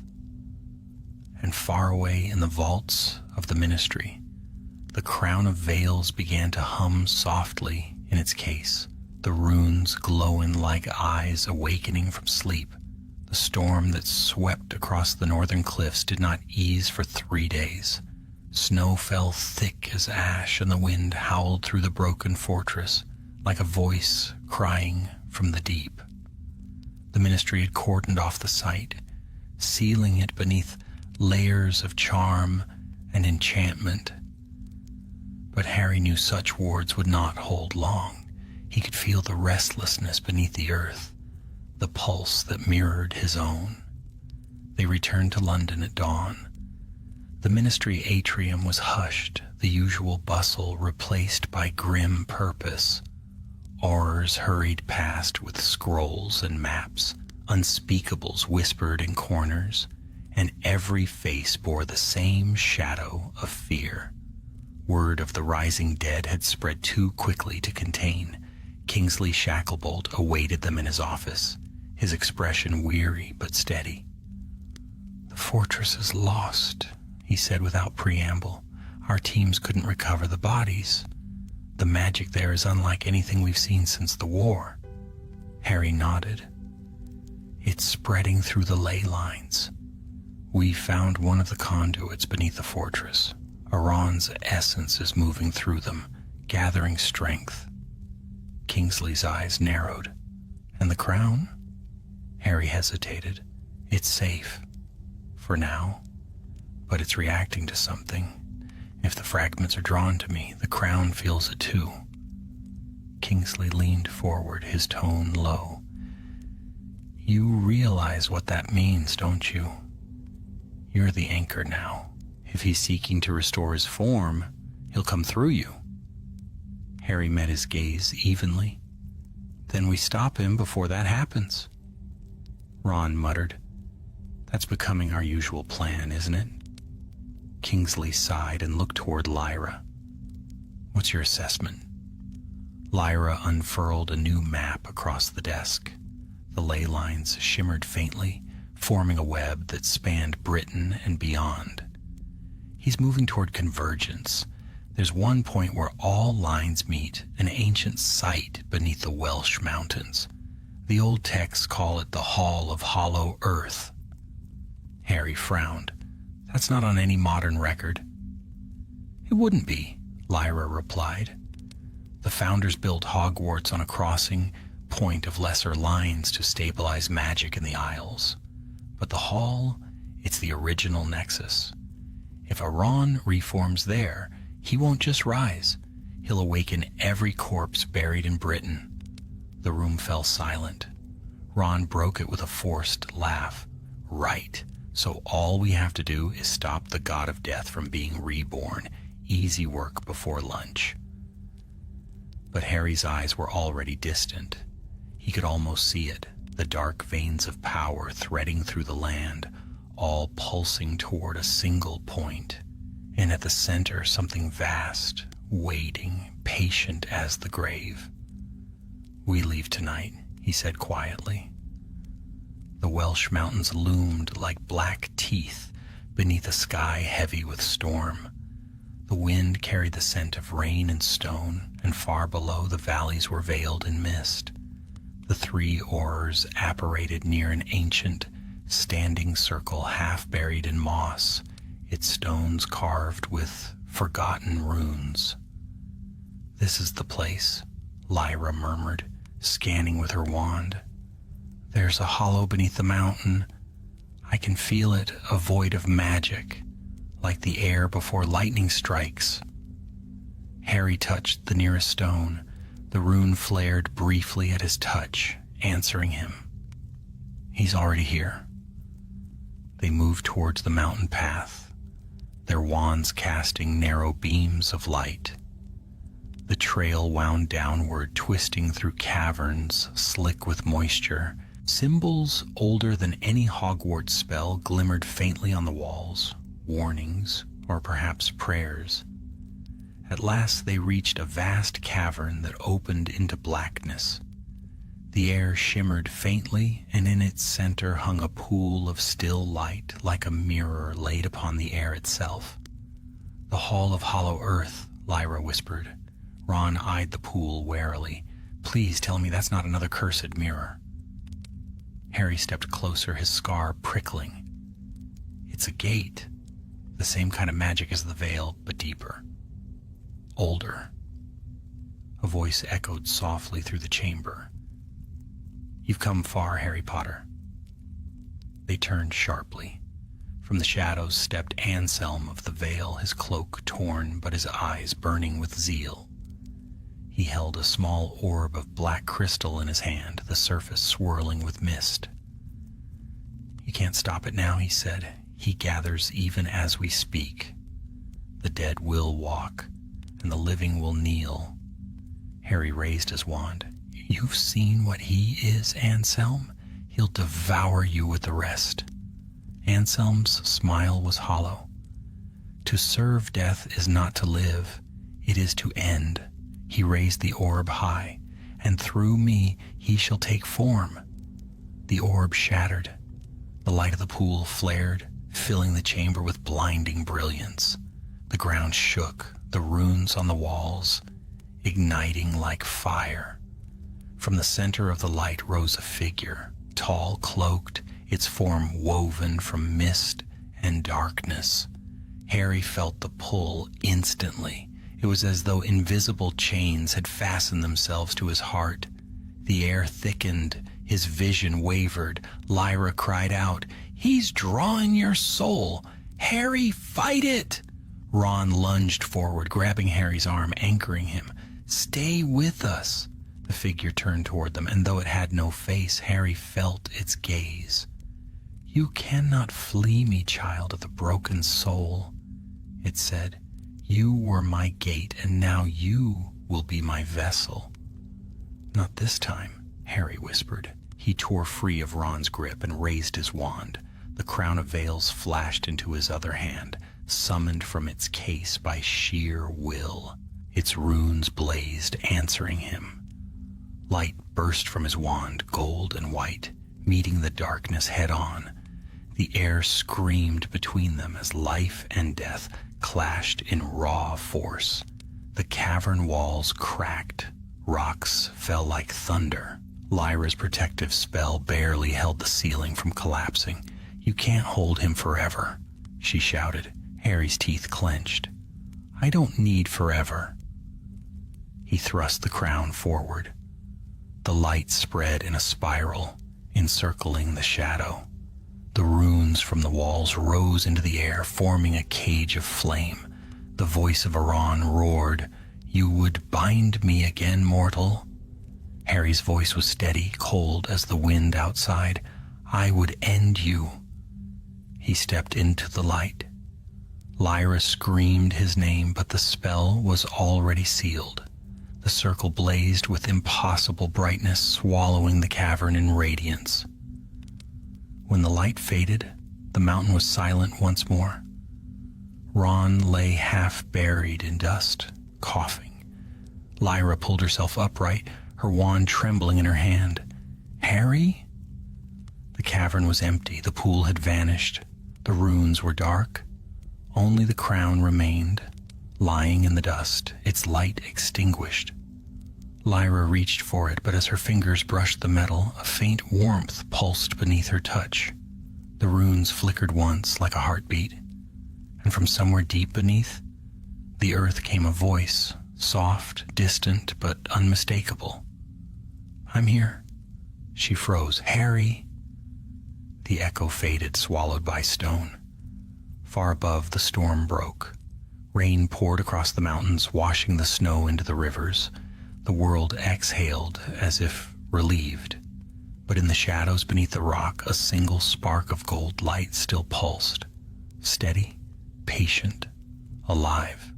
The bridge, though sealed, was not destroyed. And somewhere between the realms of the living and the dead, Harry Potter walked once more in the gray mist between worlds. The world between worlds was not silence, but song. A low hum filled the gray expanse where Harry walked, a vibration that was not heard but felt, thrumming through his very bones. Mist swirled about him in shifting shades of white and silver, stretching into eternity. There was no up, no down, only an endless horizon that folded upon itself like a mirror. He did not know how long he had been there. Time did not move as it did among the living. The air was cool, neither comforting nor cruel, but heavy with memory. Each step he took left ripples that shimmered and vanished. He had been here once before, when the killing curse had cast him into the liminal realm between death and life. That time he had chosen to return. But this felt different. There was purpose here, something ancient calling him forward. A voice spoke from the mist, soft but clear. "You have walked far once more, child of the mortal coil." Harry turned. A figure approached, cloaked in silver light. It was neither man nor woman, old nor young. The air around it shimmered, and when it moved, the mist moved with it. "Who are you?" Harry asked. "I am the Keeper," the figure replied, "the first bearer of the crown of veils. I have stood at the edge of life since the world was young." Harry studied the being, the truth of it settling in him like a weight. "You're the one who sealed Aurors the first time." The Keeper inclined its head. "Yes, I was chosen to hold the gate closed when he first broke the veil. But my time faded, as all mortal bindings must. The seal weakened, and so he stirred once more." Harry took a step closer. "If you're the Keeper, then why did you call me here?" "Because the balance shifts again," said the Keeper. "You sealed him, but the fragments remain. They hunger for form, and they will seek the nearest vessel, the one bound to both worlds. You." The words rang like iron in Harry's mind. "Then tell me how to end it." The Keeper's form flickered. "To end death is to end life itself, but to bind him anew, you must become what I was, the warden between realms, the bridge that neither crumbles nor yields." Harry frowned. "I can't stay here. There are people, my family, my friends. They still need me." "Then you must make the choice as I once did," said the Keeper. "To guard or to live. You cannot do both forever." Before Harry could answer, the mist around them shivered. A ripple of darkness spread through the air, followed by a low, resonant sound, the whisper of 1,000 voices merging into one. The Keeper stiffened. "He stirs again. The seal weakens faster than I feared." Harry turned toward the source of the darkness. The mists were parting, revealing a vast shape in the distance, a shadow that loomed like a mountain. Within it glowed two pale eyes, cold and endless. Auron's voice rolled across the gray plain. You cannot escape what you are, Potter. Every step you take, every breath you steal belongs to me. The keeper raised its hand, and the mists surged, forming a barrier of light. He should not be able to reach this place. The shadow's laughter filled the air, deep and hollow. Should not, but will. The bridge is cracked, and he walks it freely. The ground beneath him split. Harry felt himself pulled downward into cold, into darkness. He fell through the light, through the mist, through everything. He woke gasping. The world was stone and shadow once more. Dim light filtered through cracks above, and the scent of damp earth filled his lungs. The last thing he remembered was the mountain collapsing, the light, the crown, then nothing. He was in a cavern again, though not the same one. This place felt different, older, quieter, and alive. The walls pulsed faintly with veins of light, like the heartbeat of the earth. Something glowed beside him. The crown of veils lay within arm's reach, its silver runes faint but steady. When he touched it, a jolt of warmth spread through him, clearing his thoughts. He sat up slowly. His clothes were torn, his wand gone, but he was alive. A sound came from the shadows behind him. You woke sooner than I expected? Harry spun around. From the gloom stepped Anselm, cloaked and hooded, but not the same man he had faced before. His form was half translucent now, his eyes hollow. You should be dead, Harry said flatly. Anselm smiled faintly. Death is a door, and you have opened it wide. I simply walked through. He circled the cavern's edge, his voice echoing softly. You think you sealed him, but you merely scattered him, freed his essence to flow through the veins of the world. Even now his power seeps into every forgotten tomb, every place where the living fear to tread. Harry rose to his feet. Then I'll find those places and stop him again. Anselm's smile deepened. You cannot stop what is part of you. Look inside yourself, Potter. Feel it. The pulse beneath your scar, the whisper in your dreams. You are his tether now. Harry's hand went to his forehead. The faint ache there had grown stronger. Then I'll cut the tether. The ghost laughed softly. And destroy yourself in the process? You doom the living as well. The bridge must remain, or both worlds will collapse into one. Life and death cannot exist apart. Harry's voice hardened. Then I'll find another way. I always do. Anselm regarded him for a long moment. Perhaps, he murmured, but each choice carries a price. Remember that. His form flickered and he was gone, leaving only the echo of his voice behind. Harry followed the glowing veins of the cavern until they converged in a wide chamber.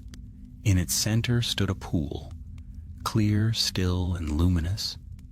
When he looked into it, he did not see his reflection, but visions of the world above. He saw Ron and Lyra standing on the mountain's ruins calling his name. He saw Kingsley leading Aurors through flooded valleys where the dead whispered beneath the water. He saw Ginny, her face pale, her eyes fixed on the sky as though she knew somehow that he was still alive. His chest tightened. He reached out, the surface rippling beneath his touch. I'm here, he whispered. Hold on. A faint voice answered, soft as wind through leaves. Harry. It was Ginny's voice, or perhaps just the echo of memory. He closed his eyes, steadying his breath. The keeper's words returned to him. To guard or to live. You cannot do both forever. He lifted the crown of veils. Its runes flared, casting light across the chamber. For a moment he saw faces within it, the Keeper, Dumbledore, and countless others who had stood at the boundary between life and death. He understood then. The crown was not only a seal, it was a legacy passed from one guardian to the next. He placed it against his chest. The light flared once, then sank into his skin. The runes dissolved like mist. The cavern trembled. The veins of light pulsed faster, brighter, until the whole world seemed to glow, and somewhere far above the first rays of dawn broke across the mountains. Harry looked up toward the light, his voice steady. "You wanted a bridge, Aron. You'll have one, but it will be mine." The world exploded in white. When Ron and Lyra found the cavern 3 days later, there was no body, only the faint echo of a heartbeat beneath the stone and the whisper of a name carried on the wind. In the ministry records, the entry would be brief. Harry Potter, presumed fallen in service. Final act, restoration of balance between realms. But those who walked near the old places, the moors, the cliffs, the silent graveyards, spoke of something else, a faint golden light that burned in the mist, steady and watchful. And sometimes when death came quietly, they said a voice was there to meet it, not cruel, not kind, but calm, a guardian of the veil. Harry Potter, who once defied death, now kept it. The first spring after the storm came early, and yet the air over Britain did not feel lighter. It was as though the land itself held its breath, listening for something that did not come. The skies were soft and pale, but beneath the green hills, the ancient ley lines glimmered faintly, alive again but strangely calm, as if soothed by an unseen hand. At the ministry, rumors stirred quietly in the shadowed corridors. The name of Harry Potter was spoken with reverence and sorrow, though no one dared to say aloud what many believed, that the head Auror had crossed once more into death and not returned. Ron Weasley stood before the fountain in the atrium, his reflection rippling in the water. He had aged more in those few months than in the 20 years before. His once bright hair had dimmed, his eyes shadowed by sleepless nights. He had fought too many battles, buried too many friends, and now the last and best among them had vanished into myth. Lyra Lupin approached, her boots soft against the marble floor. "Kingsley's ordered the official closure of the Gaunt investigations," she said quietly. "The ley lines have stabilized. The disturbances are gone." Ron didn't look up. "Gone doesn't mean ended." Lyra hesitated. "He's at peace, Ron. You know that." He gave a tired laugh. "Peace?" Harry never stopped fighting, even when there was nothing left to fight. She stepped closer, placing a hand on his arm. Then maybe that's what he became. The peace he could never find. Ron turned to face her then, and for the first time in weeks, there was a flicker of something like acceptance in his eyes. "You sound like Hermione when you talk like that." Lyra smiled faintly. "Take it as a compliment." Before he could answer, the doors of the atrium burst open. An Auror hurried inside, breathless. "Sir, there's something you need to see. In the north. The villagers are saying they saw him." Ron's expression hardened. "Him?" "Harry Potter, sir." They arrived in the north by nightfall, apparating to a valley hidden beneath towering cliffs. The place was one of quiet beauty, untouched by time. Sheep grazing on distant slopes, a thin mist curling through the hollows. Yet the villagers' faces were pale, their voices hushed with awe and fear. "Near the old cairn," said an elderly witch, clutching a shawl close to her throat. "There's a light that burns at dusk. Golden like a Patronus, but it doesn't fade. It's been there every night since the thaw. Ron exchanged a glance with Lyra. Show us. They climbed through the heather toward the ridge. The wind was sharp, smelling faintly of rain and salt. When they reached the summit, they saw it, a faint glow burning in the hollow below. At first, Ron thought it was firelight, but as they drew nearer, he saw that it was no flame. The light rose from a pool of still water, clear as glass, and within its reflection stood a figure cloaked in gold, head bowed, wand in hand. Ron stopped breathing. Harry? The figure did not turn, yet something in the air shifted, an awareness, gentle and familiar. Lyra took a step forward, her voice trembling. If you can hear us, give a sign. The figure slowly raised its head. For an instant, the face was clear, the same scar, the same green eyes, though softer now, calm as still water. He smiled faintly. Then he spoke, his voice distant, as though carried on wind. You shouldn't have come. Ron took a step toward the pool. You're alive. I'm not, Harry said gently. Not as you understand it. Lyra shook her head. We sealed Iran. The ley lines are calm. It's over. Harry looked past them toward the horizon. The balance holds, yes, but every seal demands a keeper. The gate needed a guardian. I stayed. Ron's throat tightened. You can't stay there, mate. You've done enough. Let someone else. No, Harry said, and though his tone was kind, there was no yielding in it. The crown chose me because I had already crossed the veil once. I belong to both worlds now. If I leave, the gate will open again. He will rise. The wind carried his words like a sigh through the valley. Lyra wiped at her eyes. There must be a way to free you. Something we've missed. Harry smiled faintly. You've learned enough to know that magic this old always asks for something in return. The crown binds what it protects. I gave it what it needed myself. Ron took another step closer. You don't have to be alone. I'm not, Harry said softly. Every soul that passes through the veil, they're with me, they're at peace. And I watch the living from the other side. The light around him flickered like dawn on the horizon. You must live now, protect what remains. Tell Ginny. He stopped as if the words were too heavy. Tell her I remember everything, every moment. Lyra's voice broke. Will we see you again?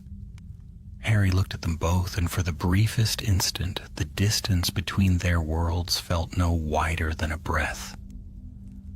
When it is your time, he said, and not before. The glow around him brightened, flooding the hollow with golden light. The pool's surface rippled, then stilled. The figure was gone. They returned to the village in silence. The night was clear, stars glittering like shards of glass. When they reached the inn, Ron sank into a chair by the hearth, staring into the flames. Lyra poured him a drink, but said nothing. Finally, he spoke. He always did it, didn't he? Found a way to save everyone but himself. Lyra nodded. He's not gone, Ron. He's keeping the world safe in his way. He wouldn't have it any other way. Ron smiled sadly. No, he wouldn't. He looked into the fire, and for a heartbeat, he could have sworn he saw a flicker of gold within the flames. Months passed. The ministry rebuilt what had been lost, sealing the remnants of dark magic deep beneath the earth. Kingsley grew older, his wisdom a steady flame in uncertain times. Lyra became head Auror in Harry's place, her name already spoken with respect across the wizarding world, and Ron returned to the burrow, to his family, to the life that had once seemed so impossible. He learned to laugh again, to tell stories to his grandchildren of the days when their world was saved by courage, friendship, and one boy who never gave up. But sometimes, when the wind howled through the trees, at night he would step outside and look north. There, beyond the hills, he would see a faint glow on the horizon, a soft, golden shimmer that never faded. And he would smile, knowing that somewhere beyond the veil, his friend was still watching. For in the end, the boy who lived had become something more, a light that neither death nor darkness could claim.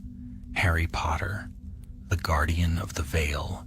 Years drifted by like mist upon the moors, and the world of wizards slipped gently into a quieter age. The scars of war healed. New generations walked the halls of Hogwarts with laughter in their hearts, and the great shadows that had once loomed over Britain were spoken of as legend. Yet legends, as every wizard knew, never truly died. They lingered in the corners of the world, waiting to be remembered. Lyra Lupin stood on the balcony of the Ministry Tower, the night air cool upon her face. Below, the city stretched in a web of gold and smoke, its lights glimmering like stars reflected in water. She had been head Auror for nearly a decade now. Her hair, once dark and unkempt, had begun to silver at the edges, but her eyes remained bright, clear, and sharp. She held a letter in her hand, an old letter written in a familiar hand. The ink had faded, but the words still held power. If anything happens to me, promise you'll keep them safe. That's all that's ever mattered. Harry's words, his final letter to her, written the night before, the journey into Wales, before the crown, before the light that had taken him beyond the reach of life. Below, the fountain of magical brethren rippled softly, and for an instant she thought she saw a glint of gold beneath the water. It vanished when she blinked. Thinking about him again? The voice belonged to Ron, older now, his red hair streaked with white. He leaned against the railing beside her, holding 2 mugs of tea. "You always come up here when you do." Lyra smiled faintly. "You never stop checking on me." He passed her a mug. "Habit comes from surviving impossible things with impossible people." She laughed quietly. "It's strange, isn't it? We won, and yet it feels like the war never really left us." Ron took a long drink, staring out at the skyline. "Because we're the ones who remember it. Everyone else just reads about it in textbooks." They stood in silence for a while, listening to the hum of the city. Somewhere in the distance, a clock chimed midnight. Lyra finally spoke, her voice soft. "There's been another report." Ron turned to her. "Where?" "Cornwall." A fisherman saw lights beneath the sea, golden, flickering, the same as before. And he heard a voice, said it was calm, not frightening. "Just waiting." Ron's expression grew thoughtful. "You think it's him?" "I don't know what else it could be," she said. "The ley lines converge there. The last remnants of the crown's magic still run through the coast. He might be watching over them." Ron chuckled softly. "Harry Potter still can't stop saving the world, even when he's technically part of the afterlife." Lyra's smile was wistful. He wouldn't know how to stop. They watched the horizon together until the stars began to fade. The night seemed to breathe with them, alive and aware. Far to the west, beneath cliffs worn smooth by wind and tide, the sea whispered against the stones. There, in a hollow, carved by ancient magic, the light of the crown flickered softly within the depths. The chamber beneath the waves was silent, save for the slow pulse of runes glowing along its walls. Within that glow stood a figure, cloaked in shadow and light, neither flesh nor spirit. His eyes, green and clear as spring leaves, watched the world above through a curtain of water. Harry had learned much in the years since his crossing. The veil between worlds was vast yet delicate, like glass that could fracture with a single careless touch. From his place beyond, he could feel every ripple of magic that brushed the border between life and death. When a wizard passed peacefully, he guided them gently across. When dark forces stirred near the old ley lines, he drew the shadows back, sealing them before they could rise. He did not speak often, there was no need. The dead had no fear, and the living could not hear him unless they were close to the edge. But sometimes, when the world grew still, he would whisper across the divide, and somewhere, faintly, someone would feel warmth in the cold, or courage in despair, and never know why. He had become what the keeper once was, the guardian of the threshold. But even guardians, it seemed, were not without visitors. One evening, as the tide receded and the moon hung low, a presence stirred in the water. The currents swirled, forming the faint outline of a man, tall, broad-shouldered, his hair like copper. "Ron," Harry murmured, his voice a thread of light. The spirit smiled faintly. "You didn't think I'd let you have all the fun, did you?" Harry's heart, though long beyond beating, ached with warmth. "You came sooner than I expected."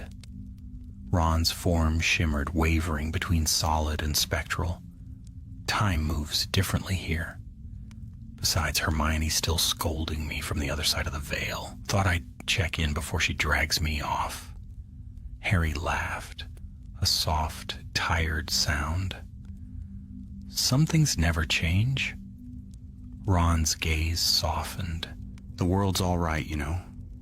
Your boy, James, he's head of the Auror office now. Lily's teaching at Hogwarts. Albus, he travels too much, but he's happy. Ginny, she's still got that spark. They all talk about you."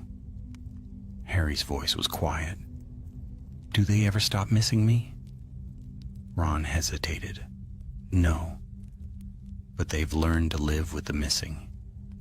For a while they stood in silence, watching the waves above. The sea glowed faintly, the magic of the crown still pulsing through its depths. Harry turned to his old friend. "It's peaceful here. Still, sometimes I wonder if peace isn't just another kind of battle." Ron smirked. "You never were good at sitting still." "Someone has to keep the gates," Harry replied. "Then keep them," Ron said. "Just don't forget who you're doing it for." The current shifted. Ron's form began to fade, drawn back into the higher light. Harry reached out, his hand passing through his friend's fading outline. "Tell them I'm watching." Ron's grin lingered even as he dissolved into mist. "They already know." In the world above, the years turned and turned again. Children grew, the old passed quietly, and the tales of Harry Potter became legend once more, told beside fires, beneath starlit skies, and whispered by those who still believed in impossible things. And sometimes, when storms gathered along the coast, or when a dying wizard found peace in their final breath, a light would appear, golden, warm, and unwavering. They said it was the Guardian's light. They said it was Harry still keeping watch, standing where the sea met the sky, where the living met the dead. And though centuries might pass and names might fade, his story endured, not as tragedy nor as victory, but as promise. That courage never dies.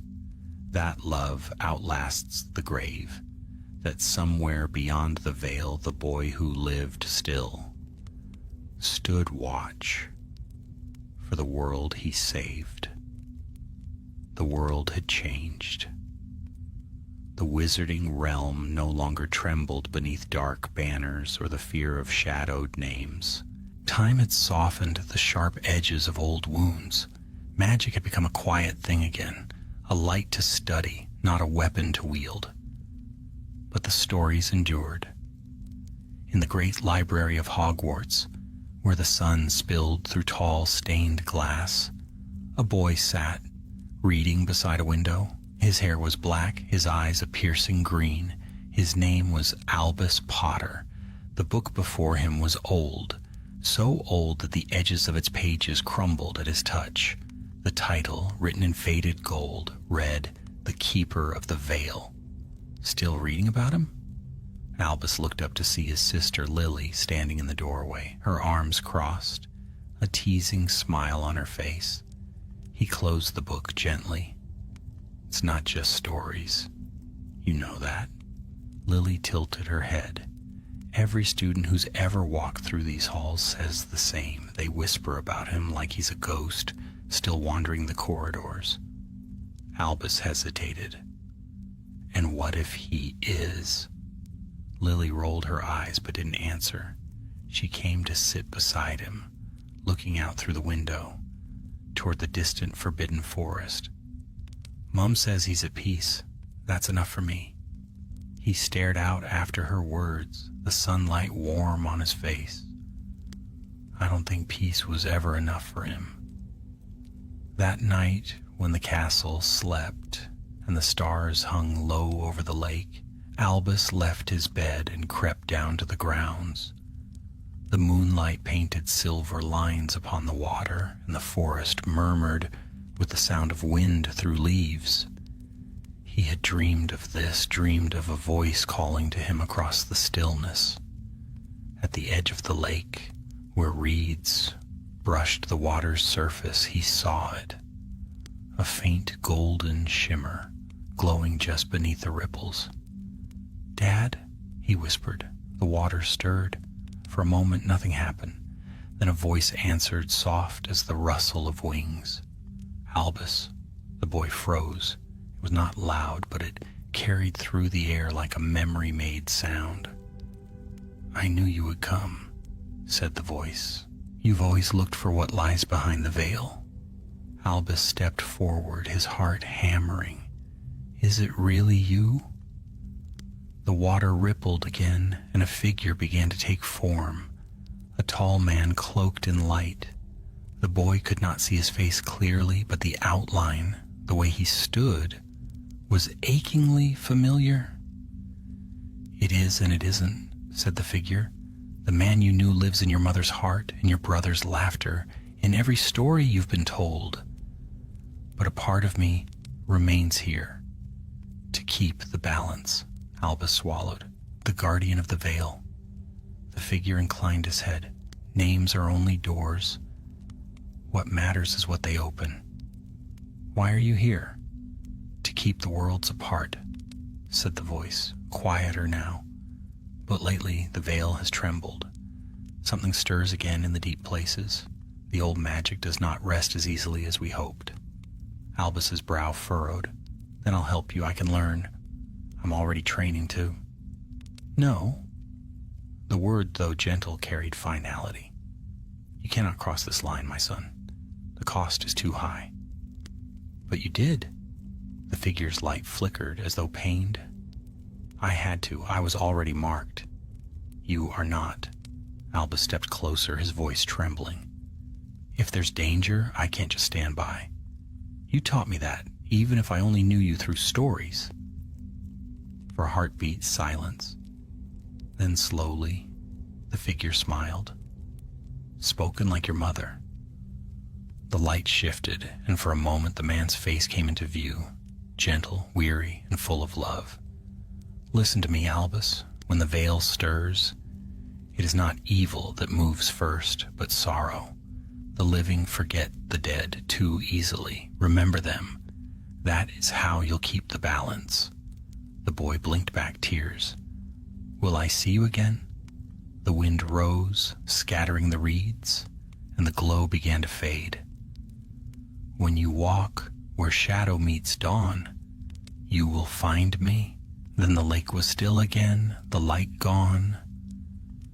Weeks passed. Albus told no one what he had seen. Yet something had changed in him. His eyes seemed older now, as though they saw more than the surface of things. He spent long hours in the library studying ancient runes, forgotten charms, the delicate threads of life and death that most wizards feared to touch. Professor Longbottom noticed. "You remind me of him," he said one afternoon, his voice kind but tinged with warning. "Curiosity runs deep in your family. But remember, there's a line between learning and longing." Albus smiled faintly. "Maybe so, sir. But sometimes the line chooses you." Neville didn't press further. He simply nodded, the weight of many memories passing through his eyes. Far from Hogwarts, beyond the reach of any spell, the Guardian watched. The light beneath the lake, once still and steady, began to flicker. The runes carved into the unseen walls of the veil pulsed faintly, like a heart beginning to beat again after long slumber. Harry could feel it, the shift. The same rhythm that had once heralded Aurons' awakening. But this was not darkness rising, this was something new. From across the world, threads of magic reached toward one another, some born of hope, some of grief. The world was changing, and the boundary between life and death, though guarded, was no longer the quiet river it had once been. He stood at the edge of the eternal mist, the realm he had come to call his own. In the far distance he could see lights, souls crossing gently, peacefully, the balance still held. Yet somewhere beyond, a door was stirring. He heard a voice then, small, distant, but achingly familiar. "Dad, I'll remember them." He smiled. Perhaps the world was not in danger. Perhaps it was only growing. And the next age would not need a guardian forged in battle, but one born of remembrance. Harry turned toward the mist, feeling its quiet embrace. The light within him pulsed brighter for a moment, then steadied. The whispers of the dead rose around him, not in sorrow, but in harmony. The veil rippled like silk in the wind, the space between realms shimmering with gentle gold. And as dawn broke over the world of the living, a single ray of sunlight passed through the clouds and struck the surface of the lake at Hogwarts. The water blazed with brilliance for one pure moment, so bright that even the castle's ghosts turned to look. When it faded, the air felt warmer, the day clearer. Far below, the Guardian smiled once more before fading into the light. His duty done, his world at peace. And so ended the tale of Harry Potter, the Auror who defied death, the keeper who stood between worlds, the light that even the darkness obeyed. For though his story was complete, the legend endured, passed down in whispers and songs, in courage and kindness, wherever magic lived. And whenever the living looked toward the veil and felt no fear, only wonder, they would know he was still there, watching.